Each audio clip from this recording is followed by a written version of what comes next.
আজরাইল রে, জান কবজ করে এত কষ্ট আগে জানতাম না। আজরাইল, আমাকে একটু আসানের সাথে তুমি জান কবজ করো। আজরাইল বললেন, হুজুর, আসমানের নিচে জমিনের উপরে আপনার চাইতে সহজভাবে জান আমি কারো কবজ করি নাই।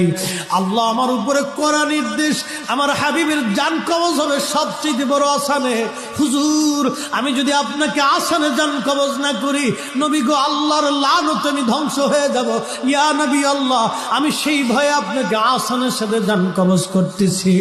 হুজুর গো, আপনি নবীর আগে এবং পরে এত আসানে কারো জান কবজ হয় নাই, হবে না। আল্লাহর নবী ডেকে বলে, আজরাইল, জান কবজ এত কঠিন, এত কঠিন, আমার কাছে কষ্ট হয়।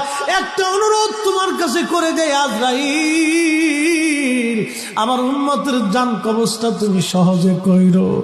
আমার উম্মত গুনাহগার,